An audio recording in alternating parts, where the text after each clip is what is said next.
Assalamualaikum warahmatullahi wabarakatuh. Salam sejahtera untuk kita semuanya. Salam, Om Swastiastu, Namo Buddhaya. Saudara pemilih di Kabupaten Sukoharjo, berjumpa lagi dengan saya Wendy Tanomo di acara KPU Menggoda.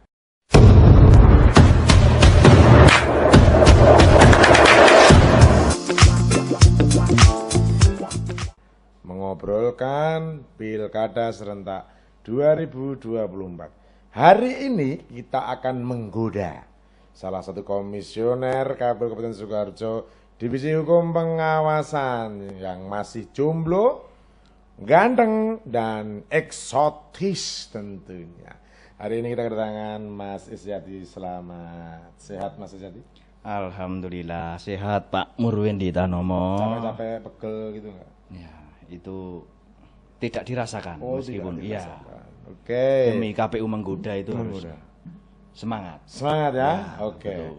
Tentunya hari ini jangan lupa masyarakat Sukoharjo, saudara pemilih Sukoharjo bisa mantengin nih YouTube-nya dari KPU Sukoharjo. Di situ nanti banyak godaan-godaan dari KPU Sukoharjo. Oke. Hari ini kita akan berbicara tentang hukum di Pilkada serentak 2024 yang ternyata di pemilu 2024 kemarin KPU Sukoharjo ada sengketa terkait hasil pemilu 2024. Kita goda-goda. Oke. Mas Isyadi, kenapa sih kok kemarin di 2024 itu agak rame ya? Terkait hasil perselisihan di anggota DPR RI Dapil 5 itu kenapa Mas Isyadi? Jadi begini, sebelum masuk ke sengketa itu pada dasarnya itu kan bentuk dari hak peserta pemilu itu ya satu, mempertanyakan kinerja itu ya hak mereka, dan kita berkewajiban memberikan informasi gitu kan. Terus selanjutnya apabila dirasa ada hal-hal yang kurang terhadap proses pelaksanaan itu, peserta pemilu itu, terkhusus partai politik itu punya hak untuk mengajukan gugatan sengketa begitu ke Mahkamah Konstitusi terkait hasil pemilu 2024 kemarin begitu. Nah, tentunya berkaca di pemilu 2024, Divisi Hukum Pengawasan KPU Sukoharjo mulai memitigasi nih. Apa aja tingkat kerawanannya yang nantinya bisa dipersoalkan. Apalagi ini mengenai ranah hukum nih. Jarang-jarang orang berani melawan hukum kan. Itu apa aja Mas Isyadi? Jadi berkaca dari peristiwa pemilu 2024 kemarin, selain ada sengketa pemilu, ada yang namanya PSU juga kemarin kan, satu. PSU, Nah ya. itu kan terkait ada pemilih yang hanya menggunakan KTP yang dia tidak terdaftar di DPTB, itu dia memilih dan dikasih fasilitas oleh KPPS yang niatnya baik memberikan hak pilihnya kepada dia, tapi secara mekanisme regulasinya itu ada yang salah, jadi harus ada PSU gitu kan. Di daerah mana itu Mas? Di kecamatan mana atau di TPS mana gitu? Itu di Kartosuro, di Makam Haji ya. gitu, ya. Makam Haji. Oke. Jadi PSU harus dilakukan lagi pemungutan suara ulang ya. di satu TPS di Makam Haji. Iya. Melelahkan juga ya tentunya. Lumayan. Terus kemudian Mas Isyadi, potensi-potensi kerawanan di Pilkada serentak, apalagi ini kan sudah mulai tahapan nih. Ini hari ini kita sudah pencalonan perseorangan. Kemudian yang kedua ini pemutakhiran data pemilih. Kira-kira nih ada nggak peluang potensi implikasi pidana di dua tahapan itu? Oke, ini kan masa-masa tahapan itu kan berbarengan hari ini itu kan ada tadi disebutkan pencalonan perseorangan gitu kan. Dan ini kan sudah mulai tahapan verifikasi faktual. Nah, sedangkan ini verifikasi faktual itu berbarengan juga hari ini dengan coklit, pencocokan dan penelitian data pemilih. Nah, itu kan nanti masyarakat akan disibukkan didatangi oleh tim-tim dari KPU gitu kan, untuk memastikan hak pilihnya. Maka dari itu dari hukum sendiri itu juga sudah memitigasi karena data pemilih itu menjadi potensi sengketa yang sangat besar karena menyangkut hak pilih seseorang. Satu orang yang dia tidak terdata itu kan apa ya, hak pilihnya untuk gubernur dan bupati ini kan ya harus difasilitasi begitu. Jadi ya kita dari Divisi Hukum selalu memberikan arahan kepada teman-teman untuk mengawal hak pilih teman-teman dari masyarakat Sukoharjo ini biar ke depan potensi-potensi itu mengenai permasalahan itu ya terminimalisir lah begitu kira-kira. Iya. Sejauh ini treatment apa Mas Isyati yang dilakukan oleh KPU kepada teman-teman penyelenggara di bawah ini, badan ad hoc ya, ada PPK, ada PPS ini, agar mereka setidaknya menguasai terkait divisi yang dia ampu ini, khususnya di hukum nih. Apa ini Mas? Oke, kalau dari divisi hukum tentu memberikan sosialisasi ya kepada teman-teman itu terkait ya PKPU, peraturan KPU sebagai regulasi utama kita. Dan selain PKPU itu kan ada yang namanya peraturan induknya ini, Undang-Undang Nomor 1 2015 sebagaimana diperbarui Undang-Undang 10 2016. Itu tentang pemilihan kepala daerah. Itu induknya itu loh. Nah, setelah itu mensosialisasikan PKPU mulai dari PKPU 2 2024 itu mengenai tahapannya yang harus dilewati seperti apa. Terus memberikan pemahaman tentang tata kerja badan ad hoc. Itu harus teman-teman harus juga memahami, dan bagaimana nanti teman-teman dalam melaksanakan, dalam menyelenggarakan pemilu ini kan ada yang namanya pengawas. Nah, itu Bawaslu kalau di tingkat kabupaten, di bawahnya ada yang namanya Panwaslu, kecamatan.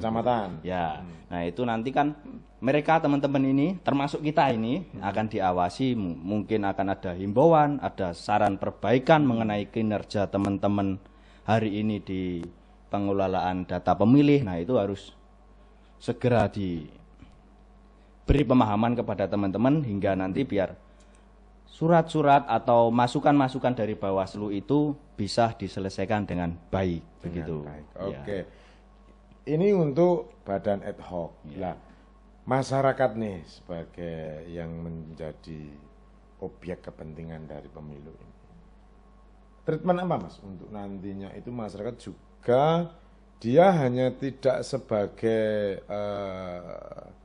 pemilih saja, tapi juga ikut bagaimana KPU ini mencerdaskan, kemudian tidak membodohi masyarakat terkait apa itu pengetahuan hukum di pemilu 2024 udah, untuk pilkada 2024. Nah, oke. Ke depan kepada masyarakat mungkin dari divisi hukum juga akan mensosialisasikan yang paling rawan itu nanti kan setelah data pemilih itu kan di masa kampanye. Nah, masa kampanye itu kan banyak yang dari tim sukses, dari partai politik mensosialisasikan calon-calonnya ini. Jago-jagonya semua. Ya, dia punya jago masing-masing dan setiap jago itu pasti pengen menang.